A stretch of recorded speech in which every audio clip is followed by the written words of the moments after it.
Assalamualaikum warahmatullahi wabarakatuh. Sebelumnya, perkenalkan nama saya Setia Dwi Irawan dengan NIM 444123012. Di sini saya dari kelas 4B Ekonometrika akan menjelaskan fungsi produksi COP12 dengan menggunakan SPSS. Untuk studi kasus 3, pertama-tama yang harus dilakukan oleh teman-teman yaitu menginput data. Sebelumnya kalian harus menginput data ke Excel dulu terlebih dahulu agar mempermudah untuk memasukkan ke SPSS. Jika sudah, kalian langsung masuk ke aplikasi SPSS-nya dan kalian langsung copy saja dengan CTRL-V, nanti langsung muncul nilai data-datanya seperti di sini, seperti di video ini. Lalu setelah udah ada seperti ini, data seperti ini, kalian pergi ke variable view. Nah, untuk di nama sini kalian ganti dengan kata Y variabel untuk variabel Y, dan yang kedua X1 untuk variabel X1, yang ketiga variabel X2, yang keempat X3, yang kelima X4. Lalu jangan lupa diberi nama label. Untuk Y itu produksi padi, untuk X1 itu luas lahan, X2 benih, X3 pupuk, X4 tenaga kerja. Lalu setelah sampai sini, kalian pergi ke data view lagi. Nah, untuk langkah awal, kalian pergi ke transforms terlebih dahulu, lalu klik compute variable. Nah, di sini kalian di target variable ini kalian klik len Y untuk mencari leninya. Lalu kalian habis nulis len Y di target variable di sini, kalian pergi ke function group, lalu pencet all, lalu ke bawahnya itu kalian cari len. Nah, kalian cari len. Habis itu di bagian numeric expression kalian tulis len buka kurung, lalu variabel Y kita taruh ke sini, lalu tutup kurung. Nah, setelah sampai sini kalian klik OK. Maka balik lagi ke SPSS-nya, maka akan muncul nilai len Y-nya di sini. Nah, lalu selanjutnya kalian lakukan cara yang sama, yaitu transform compute variable. Nah, di sini kalian ganti sekarang jadi X1. Lalu di sini didiamkan saja di bagian function group dan function and special variable. Kita langsung ke numeric expression saja, langsung ganti, klik variable X1-nya, lalu import, tutup kurung, klik OK. Maka akan muncul nilai len X1-nya. Lalu selanjutnya X2, mencari len X2-nya, sama caranya sama kayak tadi. Tinggal kalian ganti saja ini jadi X2, variabel X2-nya dipindahkan, klik OK. Lalu selanjutnya X3 transform compute variable X3. Di bagian numeric expression kalian pindahkan variable X3 nya ke numeric expression, tutup kurung. Oke. Lalu terakhir untuk variable S4 caranya sama lagi. Compute variable, target variable kita ganti len X4. Numeric expression-nya kita pindahkan yang S4-nya ke numeric expression, import, tutup kurung. Selesai. Maka akan muncul di sini nilai len Y, len X1, len X2, len X3, len X4. Nah, selanjutnya kita akan mencari nilai fungsi produksi ke-12-nya. Selanjutnya kalian klik analyze, lalu klik bagian regression, lalu klik linear. Di bagian sini kalian, maaf. Nah, setelah ini len Y, len S1, len X2, len X3, len X4, kalian pergi ke variable view dulu, berikan nama labelnya.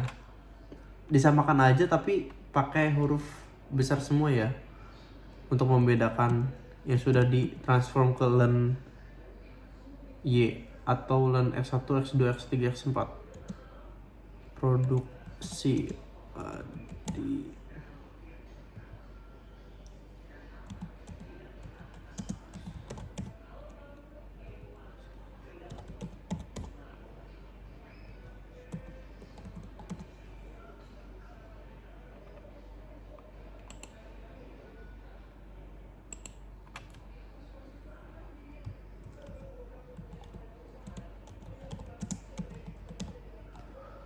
Oke, jika sudah, kalian pergi lagi ke data view, lalu klik analyze, regression, lalu linear.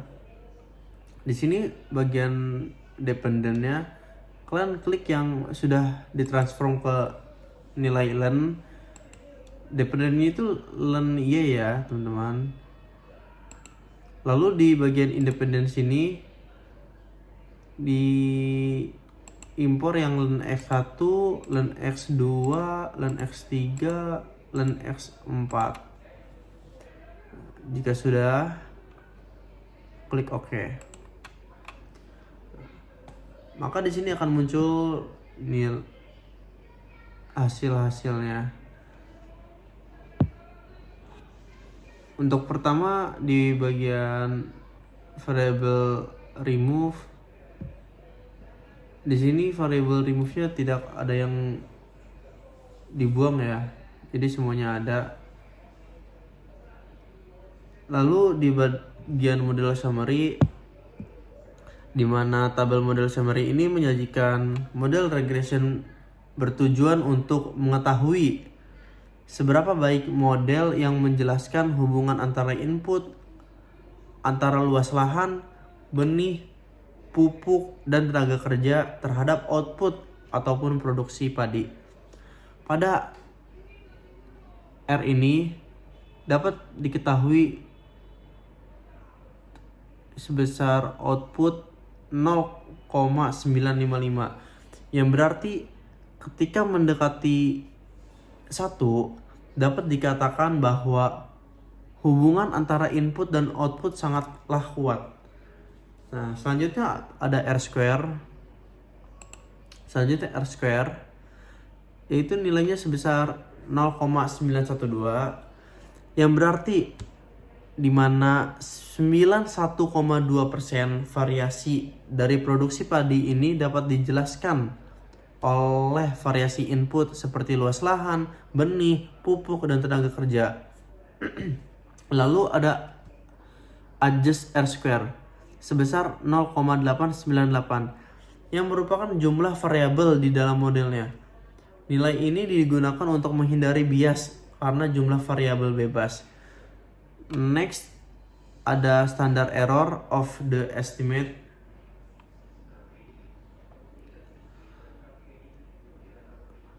Yang merupakan standar deviasi residual. Semakin kecil nilainya, maka semakin kecil perbedaan antara nilai aktual dan juga prediksi. Di sini selanjutnya ada tabel ANOVA. Pada tabel ANOVA ini, untuk menguji signifikansi model secara keseluruhan, itu ada regression, sum of square dengan nilai 7,046 untuk menunjukkan jumlah variasi output yang dapat dijelaskan dalam model regresi. Selanjutnya ada residual sum of square dengan nilai 0,681 yang merupakan variasi output yang tidak dapat dijelaskan oleh model. Dan juga DF. DF-nya itu ada 4 karena regression variable independent rumusnya itu N kurang K kurang 1, yaitu N-nya itu 30, K-nya itu 4, jadi dikurang 4, lalu dikurangi 1, jadi 25 bagian residual. Jadi totalnya itu ada 29. Lalu pada F yaitu sebesar 64,674 yang dimana nilai statistik F hitung menunjukkan seberapa baik variabel independen menjelaskan variansi dalam output. Signifikansinya 0,000 dari 0,05, dimana model itu signifikan. Selanjutnya ada tabel koefisien. Koefisien menjelaskan pengaruh masing-masing input terhadap output dengan intercept atau konstanta sebesar 0,875, di mana nilai Y ketika semua X yaitu luas lahan, benih, pupuk, dan tenaga kerja yaitu 0, maka X ini berpengaruh konstan, tidak ada kenaikan ataupun pengurangan. Lalu ada koefisien luas lahan yaitu X1 dengan nilai 0,857. Artinya, setiap kenaikan 1%, penggunaan luas lahan akan meningkatkan reproduksi padi sebesar 0,857%. Lalu ada benih dengan nilai 0,067, yang artinya kenaikan 1% dari benih akan meningkatkan produksi sebesar 0,067%. Lalu ada pupuk dengan nilai min 0,011, yang artinya kenaikan 1% dari pupuk akan meningkatkan produksi sebesar min 0,011%. Lalu terakhir ada tenaga kerja dengan nilai 0,025, yang artinya yang ada di layar itu dapat kita lihat untuk luas lahan sebesar 3,962 lebih besar daripada T-tabel. Dan juga signifikansinya itu ada 0,001 kurang dari 0,005. Disimpulkan luas lahan itu berpengaruh signifikan terhadap produksi, sedangkan pada benih 0,803, pupuk 0,969, dan tenaga kerja 0,908, yaitu dengan nilai lebih dari 0,05. Maka variabel X2 atau benih, pupuk, dan tenaga kerja tidak berpengaruh signifikan terhadap produksi padi.